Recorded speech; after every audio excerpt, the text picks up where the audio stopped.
Break नंतर पुन्हा एकदा स्वागत. घेऊयात बातम्यांचा वेगवान आढावा महाराष्ट्र लाईव्ह मध्ये.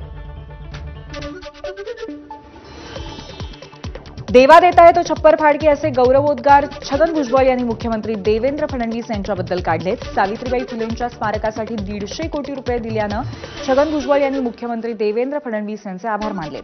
साताऱ्यातील नायगाव इथे सावित्रीबाई फुलेंच्या जयंतीनिमित्तानं भुजबळ आणि मुख्यमंत्री देवेंद्र फडणवीस यांनी त्यांना अभिवादन केलं. तसंच यावेळी नायगावचं नाव बदलून सावित्रीबाई फुले करण्याची मागणी भुजबळांनी केली आहे.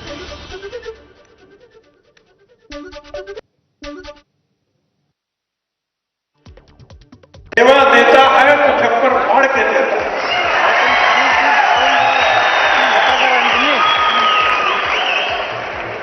या नायगावचं नाव क्रांतिज्योती सावित्रीनगर ठेवा.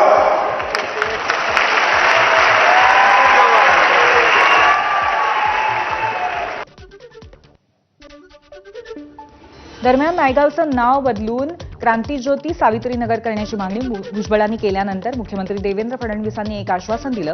नामांतरासाठी ग्रामसभेत तसा ठराव करा, 1 मिनिटात नाव बदलू असं मुख्यमंत्री म्हणाले. भाऊंनी सांगितलंय की या नायगावचं नाव हे सावित्री आईंच्या नावाने करायचं, अशा प्रकारची जी मागणी आली आहे, मी आजच आपल्याला आश्वस्त करतो, या ग्रामसभेने जर असा निर्णय घेतला आणि जयाभाऊंनी तो निर्णय ग्रामविकास विभागाच्या तर्फे माझ्याकडे पाठवला तर बिना विलंब 1 मिनिटामध्ये आमचं मंत्रिमंडळ त्याला मान्यता देईल आणि या ठिकाणी खऱ्या अर्थानं नायगावचं नाव सावित्री आईंच्या नावाने करण्याचा निर्णय आपण करू. राज्याच्या मावळत्या पोलीस महासंचालक रश्मी शुक्ला आज निवृत्त झाल्या. मुंबईच्या नायगावातील पोलीस मैदानावरती रश्मी शुक्ला यांना मानवंदना देण्यात आली. 1988च्या बॅचच्या IPS अधिकारी आहेत त्या. रश्मी शुक्ला यांना महाराष्ट्राच्या पहिल्या महिला पोलीस महासंचालक होण्याचा मान मिळाला. आज 37.5 वर्षों की सेवा के बाद मैं भारतीय पुलिस सेवा से सेवानिवृत्त हो रही हूँ. ये बड़ी नॉस्टैल्जिक फीलिंग है. महाराष्ट्र पुलिस ने मुझे बहुत कुछ दिया है, बहुत सीखा है और एक टीम ने मिलकर महाराष्ट्र पुलिस को ऊंचाइयों पर ले गया. मुझे बहुत संतोष है और मैं महाराष्ट्र पुलिस के सभी अधिकारी और कर्मचारियों की उत्तम जीवन और उत्तम स्वास्थ्य की कामना करती हूं. धन्यवाद. रश्मी शुक्लांनी निवृत्तीनंतर मुख्यमंत्री देवेंद्र फडणवीसांची भेट घेतली. फडणवीसांनी शुक्लांना पुढच्या आयुष्यासाठी शुभेच्छा दिल्या. रश्मी शुक्ला यांच्या जागी वरिष्ठ IPS अधिकारी सदानंद दाते यांनी नवे पोलीस महासंचालक म्हणून पदभार स्वीकारला. राज्याचे 48वे पोलीस महासंचालक म्हणून ते पुढची 2 वर्ष या पदावर राहतील. सदानंद दाते 1990च्या बॅचचे IPS अधिकारी आहेत. महाराष्ट्र राज्याचे पोलीस महासंचालक होण्यापूर्वी ते राष्ट्रीय तपास यंत्रणा म्हणजेच NIAचे प्रमुख म्हणून काम पाहत होते. पदभार स्वीकारण्यापूर्वी नवनियुक्त पोलीस महासंचालक सदानंद दातेंनी मुख्यमंत्री देवेंद्र फडणवीसांची भेट घेतली. यावेळी मुख्यमंत्री फडणवीसांनी दातेंना नव्या जबाबदारीसाठी अभिनंदन करत शुभेच्छा दिल्या. साताऱ्यामध्ये 99व्या अखिल भारतीय मराठी साहित्य संमेलनाचे कार्याध्यक्ष विनोद कुलकर्णी यांच्यावरती हल्ल्याचा प्रयत्न करण्यात आला. साहित्य संमेलनास्थळीच काळा बुक्का टाकून हल्ल्याचा प्रयत्न झाला. या हल्ल्याचं कारण अस्पष्ट आहे. दरम्यान या प्रकरणानंतर पोलीस ऍक्शन मोडवरती आले. संमेलनाचे अध्यक्ष विश्वास पाटील यांच्या सुरक्षेसाठी पोलीस बंदोबस्त वाढवण्यात आलाय. गडचिरोली जिल्ह्यातील दुर्गम भागामध्ये रस्ते आणि मूलभूत आरोग्य सुविधांच्या अभावी गरोदर मातेला मृत्यूशी झुंजावं लागत असल्याची धक्कादायक वस्तुस्थिती समोर आली आहे. एटापल्ली तालुक्यातील आलदंडी टोला इथे आशा संतोष किरंगा या 9 महिन्यांच्या गरोदर मातेला प्रसूतीसाठी तब्बल 6 किलोमीटरची पायपीट करावी लागली. या शारीरिक त्रासामुळे उद्भवलेल्या गुंतागुंतीत आधी पोटातील बाळ दगावलं आणि काही वेळातच मातेनेही अखेरचा श्वास घेतला. ही घटना दुर्दैवी असल्याची प्रतिक्रिया मंत्री चंद्रशेखर बावनकुळे यांनी दिली आहे. 6 किलोमीटर तिला प्रसूतीसाठी जाण्यासाठी पायी चालावं लागलं. बाळही दगावलं आणि माता मृत्यू झालेला आहे. दुर्दैवी घटना आहे. दुर्दैवी घटना आहे. मी जिल्हाधिकाऱ्यांशी आता चर्चा करेल आणि या घटनेबद्दलची माहिती पूर्ण घेईल आणि काय नेमकं घडलं आहे याबद्दलची चर्चा करेल. पंतप्रधान नरेंद्र मोदींनी मराठीमध्ये पोस्ट करत सावित्रीबाईंना अभिवादन केलंय. दुर्बल घटकांची काळजी घेण्यासाठी सावित्रीबाईंचे कार्य विशेष उल्लेखनीय आहे. तर समाज परिवर्तनासाठी जीवन अर्पण करणाऱ्या अग्रणी व्यक्तीचे आपण स्मरण करतो, अशी पोस्ट लिहित त्यांनी भावना व्यक्त केल्या. सावित्रीबाई फुलेंच्या जयंतीनिमित्त राहुल गांधींनी सावित्रीबाईंना अभिवादन केलंय. वंचित आणि शोषितांच्या हक्कांसाठी त्यांचा संघर्ष आणि सामाजिक न्यायासाठी त्यांचं योगदान नेहमीच मार्गदर्शक ठरेल, अशी पोस्ट राहुल गांधींनी केली आहे. आज क्रांतीज्योती सावित्रीबाई फुलेंच्या जयंतीनिमित्त हिंगोली जिल्ह्यातील कवडा येथील आदिवासी विद्यालयामध्ये सावित्रीबाई फुलेंना आगळ्या वेगळ्या पद्धतीने श्रद्धांजली वाहण्यात आली. विद्यार्थ्यांनी सावित्रीबाई फुलेंनी मुलींच्या शिक्षणासाठी केलेल्या संघर्ष दाखवणारी रांगोळी काढली होती. तसंच विद्यार्थ्यांमध्ये शिक्षणाचं महत्त्व आणि सामाजिक जाणीव निर्माण करण्यासाठी प्रयत्नही केला गेला. क्रांतीज्योती सावित्रीबाई फुलेंच्या जयंतीनिमित्त बीडच्या परळीमध्ये महिलांनी दुचाकी रॅली काढली होती. दुचाकी रॅली काढत सावित्रीबाई फुलेंच्या विचारांचा जागर करत महिलांनी शिक्षण, समानता आणि सामाजिक न्यायाचा संदेश दिला. या रॅलीमध्ये मोठ्या संख्येनं महिलांनी सहभाग घेतला होता. यवतमाळमध्ये सावित्रीबाई फुलेंच्या पुतळ्यावरनं वाद चिघळलाय. सावित्रीबाई फुलेंच्या जयंतीच्या पूर्वसंध्येला पुतळा कुठल्याही आदेशाशिवाय पालिकेने पोलीस बंदोबस्तामध्ये हटवला होता. आता सावित्रीबाई फुले पुतळा समितीने पुन्हा त्या ठिकाणी सावित्रीबाईंची प्रतिमा स्थापन केली आणि पालिकेनं उचलून नेलेला पुतळा पुन्हा बसवला नाही तर आंदोलन करण्याचा इशाराही समितीच्या वतीनं देण्यात आला. शासनाने आम्हाला आमची दिशाभूल करून सायंकाळ म्हणजे रात्रीच्या वेळेला नगर परिषदेने पोलीस डिपार्टमेंटची मदत घेऊन हा पुतळा इथे उठवला. ही आमच्या समस्त सावित्रीबाईची विटंबना म्हणजे या देशातील प्रत्येक नारीची विटंबना आहे. यासाठी आम्ही निषेध करतो. वाशिमच्या चिखलीत श्री संत अवलिया झोलेबाबा महाराज यांचा 61वा यात्रा महोत्सव पार पडतोय. विविध धार्मिक विधी पार पडल्यानंतर दर्शनासाठी भाविकांची मोठी गर्दी पाहायला मिळते.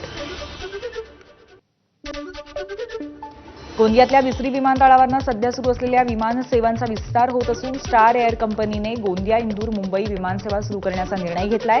ही सेवा येत्या 15 जानेवारीपासून सुरू होणार आहे. त्यामुळे गोंदियाहून थेट इंदूर मार्गे मुंबईला जाण्याचा प्रवाशांचा मार्ग सुलभ होणार आहे. या सेवेसाठी स्टार एअरच्या अधिकृत वेबसाईटसह विविध ऑनलाईन पोर्टल्सवरती तिकीट बुकिंग उपलब्ध असून गोंदियाकरांना याचा चांगलाच फायदा होणार आहे. शेतकऱ्यांना दिलासा देणारा महत्त्वाचा निर्णय राज्य सरकारने घेतलाय. शेतीच्या पीक कर्जासाठी लागणारे मुद्रांक शुल्क संपूर्णपणे माफ करण्यात आले असून या निर्णयाची अंमलबजावणी 1 जानेवारीपासून सुरू झाली आहे. 2 लाख रुपयांपर्यंतच्या पीक कर्जाशी संबंधित सर्व कागदपत्रांवरील मुद्रांक शुल्क माफ करण्यात आल्यामुळे प्रत्येक कर्ज प्रकरणामागे सुमारे 600 रुपयांची थेट बचत होणार आहे. राज्यातील सर्व बँका आणि कर्ज वाटप करणाऱ्या संस्थांना हा निर्णय बंधनकारक आहे. यामुळे कर्ज प्रक्रिया आणखी सुलभ होईल. भंडारा खोबऱ्याची उधळण करत येळकोट येळकोट जय मल्हार, सदानंदाचा येळकोटचा जयघोष करत प्रति जेजुरी म्हणून संबोधलेल्या नाशिकच्या मालेगावातील चंदनपुरी यात्रोत्सवाला सुरुवात झाली आहे. श्री क्षेत्र चंदनपुरी हे खंडेराव महाराजांच्या दुसरी पत्नी बानुबाईंचं माहेर आहे. खंडेराव महाराज चंदनपुरी इथे वास्तव्यास असताना सेवा केल्यामुळे खंडेराव महाराज तिच्या प्रेमात पडले अशी आख्यायिका आहे. बानू आणि खंडेरायांचं वास्तव्य असल्याच्या आठवणींना उजाळा मिळावा म्हणून दरवर्षी पौष पौर्णिमेच्या निमित्ताने 15 दिवस ही यात्रा भरवली जाते. येळकोट येळकोट जय मल्हारच्या गजरामध्ये साताऱ्याच्या कराड तालुक्यातील पाली इथे खंडोबा म्हाळसा विवाह सोहळा पारंपरिक पद्धतीने संपन्न झाला. महाराष्ट्र कर्नाटकातील कुलदैवत असलेल्या पालीच्या खंडोबाच्या दर्शनासाठी भाविकांची मोठी गर्दी. हिंगोलीच्या औंढा नागनाथ मंदिरामध्ये लवकरच ऑनलाईन बुकिंगची सुविधा उपलब्ध करून दिली जाणार आहे. औंढा नागनाथमध्ये राज्यासह देशभरातनं भाविक दर्शनासाठी येत असतात आणि बऱ्याचदा तासनतास दर्शन रांगेमध्ये भाविकांना उभं राहावं लागतं. त्यामुळे भाविकांच्या सोयीसाठी लवकरच आता ऑनलाईन बुकिंगची सुविधा उपलब्ध करून दिली जाईल, ज्यात महाअभिषेक, रुद्राभिषेक यांसारख्या अनेक पूजा ऑनलाईन बुकिंग करता येईल. बीडमध्ये आजपासून श्री क्षेत्र गहिनीनाथ गडावरती संत वामनभाऊ यांच्या 50व्या पुण्यतिथी सोहळ्याला सुरुवात झाली आहे. पहिल्या महापंक्तीसाठी गुलाबजामाचा महाप्रसाद, महापंक्तीसाठी 2.5 टन खव्याचाही वापर करण्यात आलाय. सोलापूरचं ग्रामदैवत श्री शिवयोगी सिद्धरामेश्वर महाराजांची यात्रा अवघ्या काही दिवसांवरती येऊन ठेपली आहे. या निमित्ताने ऐतिहासिक श्री शिवयोगी सिद्धरामेश्वर महाराजांच्या मंदिराला विद्युत रोषणाई करण्यात आली आहे. या मंदिराचे कैलासद्वार, संमती कट्टा, यात्री निवास, सिद्धेश्वर तलाव ही सर्व ठिकाणं आकर्षक अशा विद्युत रोषणाईने न्हावून निघाली आहेत. नवसाला पावणारा म्हणून प्रसिद्ध असलेल्या जळगावातील शिरसाळा इथल्या मारुती मंदिरामध्ये शनिवारी भाविकांची गर्दी पाहायला मिळाली. जय हनुमानाच्या घोषणा देत नववर्षातील पहिल्या शनिवारी भाविकांनी हनुमानाचं दर्शन घेतलं. 12 वर्षाच्या मुलाला आईवडिलांनी साखळी कुलपाने घराबाहेर बांधून ठेवल्याची घटना नागपुरात उघडकीला आली आहे. राज्य सरकारच्या जिल्हा बाल संरक्षण कक्षाला त्याची माहिती मिळाल्यानंतर तात्काळ कारवाई करत 12 वर्षाच्या बालकाची सुटका करण्यात आली. तसंच पालकांच्या विरोधामध्ये अजनी पोलीस ठाण्यामध्ये तक्रारही दाखल करण्यात आली आहे. अनेक दिवसांपासून मुलाचे हातपाय लोखंडी साखळी आणि दोरीने बांधल्यामुळे मुलाच्या हातापायावरती जखमाही झाल्या. पुण्यातल्या प्रसिद्ध इंस्टाग्राम रील स्टार अथर्व सुदामेला पीएमपीएमएलची नोटीस पोहोचली आहे. पूर्वपरवानगी न घेता पीएमपीच्या बसमध्ये रील्स काढून महामंडळाचा गणवेश, ई मशीन आणि बॅच बिल्ला याचा बेकायदेशीर वापर केल्याचा त्याच्यावरती आरोप आहे. 7 दिवसामध्ये खुलासा करण्याचे निर्देश देण्यात आले. रायगडच्या खोपोलीतील शिवसेना नगरसेविका मानसी काळोखे यांचे पती मंगेश काळोखे यांच्या हत्येप्रकरणी मोठी अपडेट आहे. या प्रकरणामध्ये आतापर्यंत 12 जणांना अटक करण्यात आली आहे. ही हत्या सुपारी देऊन करण्यात आल्याचं तपासात निष्पन्न झालंय. गुन्ह्यामध्ये सहभाग आढळलेल्या आरोपींना रायगड पोलिसांनी अटक केल्याची माहिती पोलीस अधीक्षक आंचल दलाल यांनी दिली आहे. दरम्यान राष्ट्रवादी काँग्रेसचे जिल्हाध्यक्ष सुधाकर घारे आणि प्रवक्ते भरत भगत यांचा अद्याप सहभाग असल्याचं समोर आलं नाहीये अशी माहिती मिळाली.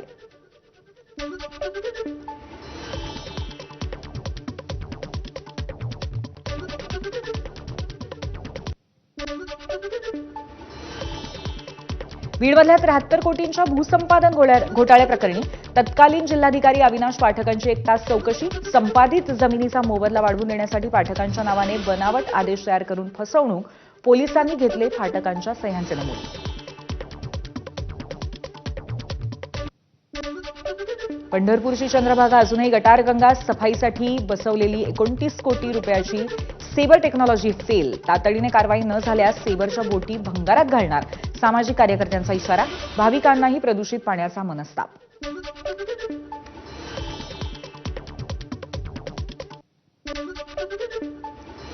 भंडारा जिल्ह्यातल्या लेंडेझरी संवर्धन क्षेत्रामध्ये वाघिणीचा बछडा मृत अवस्थेमध्ये आढळून आल्याची घटना समोर आली आहे. या घटनेचं गांभीर्य ओळखून भंडारा, गोंदिया आणि नागपूर जिल्ह्यातील मानद वन्यजीव रक्षकांनी मुख्यमंत्री संरक्षण श्री लक्ष्मी यांच्याकडे संपूर्ण प्रकरणाची चौकशी करण्याची मागणी केली होती.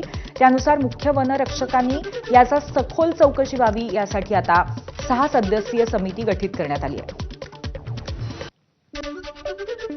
छत्तीसगडमधल्या मोस्ट वॉन्टेड नक्षलवादी देवा बारसेनं हैदराबादमध्ये आज आत्मसमर्पण केलं. देवा बारसेसह इतर 20 नक्षलवाद्यांनी समर्पण केलंय. आज सकाळी छत्तीसगडच्या सुकमा आणि विजापूरमध्ये सुरक्षा रक्षक आणि नक्षलवाद्यांमध्ये झालेल्या चकमकीमध्ये 14 नक्षलवादी ठार झाले. विजापूरमध्ये नक्षल्यांच्या उपस्थितीमध्ये माहिती मिळाल्यानंतर सुरक्षा दलांनी मोहीम हाती घेतली. याच कारवाई दरम्यान नक्षलवाद्यांनी सुरक्षा दलावरती गोळीबार केला. त्यात सुकमामध्ये 12 तर विजापूरमध्ये 2 नक्षलवादी ठार झाले. त्यानंतर देवा बारसेसह इतर नक्षलवाद्यांनी तेलंगणामध्ये पळ काढला होता. अमेरिकेनं दक्षिण अमेरिकेतील व्हेनेझुएला देशावरती आज जोरदार हल्ला चढवला. या हल्ल्यानंतर अमेरिकेनं व्हेनेझुएलाचे राष्ट्राध्यक्ष निकोलस मादुरो यांना ताब्यात घेतल्याचा दावा केलाय. आज सकाळी व्हेनेझुएलाच्या 4 शहरांवरती अमेरिकेनं हल्ला करत लष्करी तळ आणि प्रमुख ठिकाणांना लक्ष्य केलं. भारतीय वेळेनुसार आज रात्री 9:30 वाजता पत्रकार परिषद घेऊन डोनाल्ड ट्रम्प या सगळ्या कारवाईबद्दल माहिती देणार आहेत. गेली अनेक वर्ष दोन्ही देशांमध्ये राजकीय संघर्ष सुरू आहे. त्याचबरोबर व्हेनेझुएला अंमली पदार्थांची तस्करी आणि दहशतवादाला खत पाणी घालत असल्याचा अमेरिकेचा आरोप आहे. उत्तर अमेरिकेतला मेक्सिको आज जोरदार भूकंपाने हादरला. मेक्सिकोची राजधानी मेक्सिको सिटी आणि देशातील अनेक भागामध्ये भूकंपाचे धक्के जाणवले. या भूकंपाची तीव्रता 6.5 रिश्टर स्केल इतकी होती. भूकंपामुळे अनेक घरांचे नुकसान झालं. विजय हजारे करंडकामध्ये विदर्भाकडून खेळणाऱ्या हार्दिक पंड्यानं एकाच षटकामध्ये सलग 5 षटकार खेचण्याचा पराक्रम गाजवला. विदर्भाविरुद्धच्या या सामन्यामध्ये हार्दिकनं 92 चेंडूमध्ये 132 धावांची खेळी केली. त्याच्या या खेळीमध्ये 8 चौकार आणि 11 षटकारांचा समावेश होता. या खेळीदरम्यान त्यानं पार्थ रेखाडेच्या एका षटकामध्ये सलग 5 षटकार खेचले तर शेवटच्या चेंडूवरती चौकार ठोकून 34 धावा वसूल केल्या. मात्र अखेरीस हार्दिकची ही खेळी व्यर्थ ठरली, कारण विदर्भाच्या अमन मुखाडेनं 1.5 शतकी खेळी करत विदर्भाला विजय मिळवून दिला. बांगलादेशी खेळाडू मुस्तफिजुर रहमानला कोलकाता नाईट रायडर्स संघातनं हटवण्याचे बीसीसीआयने निर्देश दिलेत. केकेआरला बदली खेळाडू दिला जाईल, बीसीसीआयचे सचिव देवजीत सैकिया यांनी माहिती दिली आहे.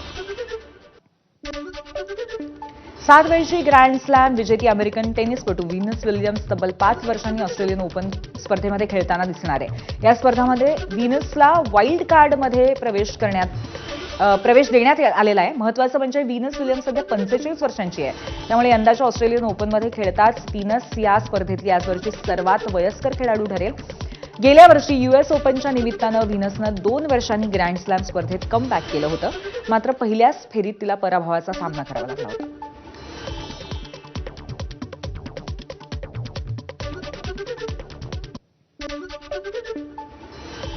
यानंतर काही राजकीय बातम्यांचा आढावा घेऊया. उद्योगमंत्री उदय सामंत आणि शिंदे सेनेच्या उमेदवारांनी आज कसबा गणपतीचं दर्शन घेऊन प्रचाराचा शुभारंभ केलाय. शिवसेनेकडनं तब्बल 118 उमेदवार रिंगणात उतरलेत आणि पुण्यामध्ये यावेळी चौरंगी लढत होणार आहे. कसबा गणपती दर्शनानंतर शिवसेना उमेदवारांनी प्रचाराला सुरुवात केली, तर यानंतर उद्योगमंत्री उदय सामंत यांनी महत्त्वाची पत्रकार परिषद घेऊन निवडणुकीबाबत भूमिकाही स्पष्ट केली.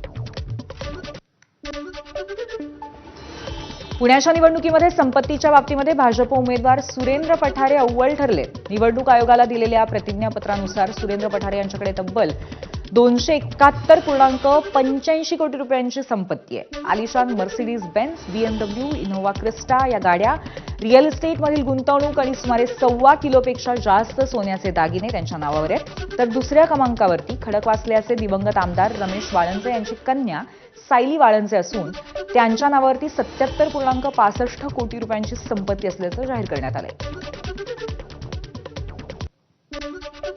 पुण्याच्या पद्मावती भागातील प्रभाग क्रमांक 36 मध्ये शिंदेच्या शिवसेनेच्या उद्धव कांबळेंनी एबी फॉर्म गिळल्याचा आरोप करण्यात आला होता. मात्र हा आरोप उद्धव कांबळेंनी फेटाळलाय. पक्षश्रेष्ठींनी सांगितल्यानुसार अर्ज मागे घेतला. आता शिवसेनेच्या उमेदवारांना जिंकून आणू असं वक्तव्य कांबळे यांनी केलंय. पोलीस प्रशासनाकडे मी स्वतःहून 2-3 वेळा गेलो की आबे तुम्ही माझी मेडिकल करा, आणि मेडिकल केल्यानंतर जर माझ्या पोटामध्ये जर आढळला तर तुम्ही नक्कीच माझ्यावरती ते काय गुन्हा दाखल केलाय किंवा केलाय का नाही केला ते आणि मला कन्फर्म नाही.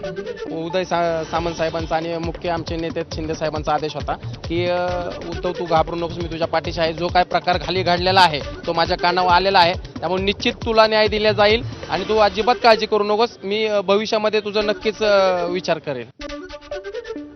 सोलापुरात राजकीय वादातून एकाची हत्या करण्यात आली आहे. भाजपच्या उमेदवार शालन शिंदे आणि भाजपच्या बंडखोर रेखा सरवदे यांच्या गटात वाद झाला आणि हा वाद सोडवण्यासाठी मनसे पदाधिकारी बाळासाहेब सरवदे गेले असताना त्यांच्यावरती हल्ला झाला आणि उपचारादरम्यान त्यांचा मृत्यू झाला असा आरोप त्यांच्या नातेवाईकांनी केलाय. या हत्येप्रकरणी 4 जणांना पोलिसांनी ताब्यात घेतलंय आणि उर्वरित आरोपींचा शोध सुरू आहे. सोलापुरातील मनसेचे बाळासाहेब सरवदे हत्या प्रकरणामध्ये आता प्रणिती शिंदेंनी आरोपांची तोफ डागली आहे. कालची हत्या कौटुंबिक वादातून झाली असा दावा भाजपचे लोक करतील, मात्र याचा विस्तृत तपास व्हायला हवा अशी मागणी प्रणिती शिंदेंनी केली आहे. मला 100% सांगते की आता त्या जे ते कुटुंब आहेत सरवदे आणि शिंदे त्यांना पैसे देण्यात येईल आणि हे सगळं प्रकरण जे आहे ते मिटवण्याचा प्रयत्न होईल. त्यांना पोलिसांना सांगितलं जाईल की हे फॅमिलीचा वाद आहे, कौटुंबिक वाद आहे. आमचा विश्वास फक्त प्रशासनावर असेल, कारण का ते पण जर तिथे पण जर मॅन्युप्युलेशन होत असेल, तिथे पण जर दबाव होत असेल तर मग आपण विश्वास कशावर ठेवायचा. एक पोलीस कोणत्याही दबावाखाली न येता त्यांनी ही चौकशी पारदर्शक केली पाहिजे. जे CDRs कॉल्ड डेटा रेकॉर्ड्स असतील सगळं नीट तपासून ह्याच्यामागे जे कोणी असेल त्यांची नावं समोर यायला पाहिजेत. आणि सोलापुरामध्ये मनसे पदाधिकारी बाळासाहेब सरवदे यांची अंत्ययात्रा काढण्यात आली. राजकीय वादातून बाळासाहेब सरवदे यांची हत्या झाली होती. सोलापूरमधील जोशी गल्ली परिसरातनं त्यांची अंत्ययात्रा काढण्यात आली. यावेळी मोठ्या संख्येने नागरिक उपस्थित होते. अंत्ययात्रेदरम्यान कोणताही अनुचित प्रकार घडू नये यासाठी पोलिसांनी कडेकोट बंदोबस्तही तैनात केला होता. छत्रपती संभाजीनगरमध्ये महापालिकेच्या निवडणुकीसाठी उमेदवार आणि नेत्यांनी रॅली काढायला सुरुवात केली आहे. विधान परिषदेचे माजी विरोधी पक्षनेते अंबादास दानवेंच्या नेतृत्वात रॅली काढण्यात आली.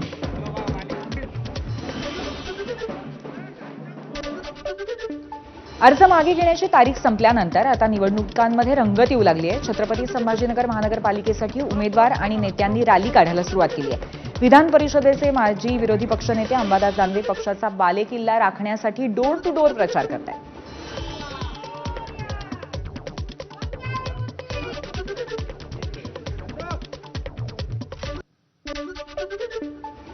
उमेदवारांच्या माघारीनंतर आता खऱ्या अर्थाने महापालिका निवडणुकीच्या प्रचाराची रंगत वाढताना दिसतेय. अकोल्यामध्ये उद्या मुख्यमंत्री देवेंद्र फडणवीस आणि एमआयएम प्रमुख बॅरिस्टर खासदार असदुद्दीन ओवेसी यांच्या प्रचार सभा होणार आहेत. अकोल्यामध्ये भाजप आणि अजित पवारांची राष्ट्रवादी एकत्र लढतीये. या दोन्ही पक्षांच्या 80 उमेदवारांच्या प्रचारासाठी देवेंद्र फडणवीस अकोल्यात येत आहेत, तर दुसरीकडे शहरातील गडंकी भागातील पोलीस प्रशिक्षण केंद्राजवळच्या जुल्फिकार अली मैदानावरती संध्याकाळी 7 वाजता ओवेसींची सभाही होणार आहे. अमरावती महानगरपालिका निवडणुकीमध्ये मुख्यमंत्री देवेंद्र फडणवीस यांचे मामेभाऊ विवेक कलोती निवडणुकीच्या रिंगणात उतरलेत. विवेक कलोती हे 2017 ते 22 पर्यंत महानगरपालिकेमध्ये नगरसेवक म्हणून निवडून आले होते. आता 2026 मध्ये होणाऱ्या महानगरपालिकेच्या निवडणुकीमध्ये विवेक कलोती हे पुन्हा नगरसेवक पदासाठी भाजपकडनं रिंगणात उतरले. तर चिखलदरा नगर परिषद निवडणुकीमध्ये मुख्यमंत्री फडणवीसांचे दुसरे मामेभाऊ बिनविरोध निवडून आले. आता मुख्यमंत्र्यांचे दुसरे मामेभाऊ निवडणुकीच्या रिंगणात उतरलेत. केवळ नगरसेवक असतानाच काम न करता 22 ते 25 या काळात सुद्धा आम्ही नगरसेवक नव्हतो. आज 4 वर्षाच्या काळात सुद्धा मी संगीताताईंनी, आमदार प्रवीणजी पोटे पाटील साहेब आणि डॉक्टर बोंडे साहेब यांच्या स्थानिक विकास निधीमधून करोडो रुपये आणून आम्ही आमचे विकास कामं केले. पुढेही करत राहू. जनता आम्हाला संधी देईल हा आमचा ठाम विश्वास आहे आणि आम्ही नक्कीच 4ही उमेदवार आम्ही विजयी होऊ. धन्यवाद. याबरोबरच महाराष्ट्र लाईव्हमध्ये आपण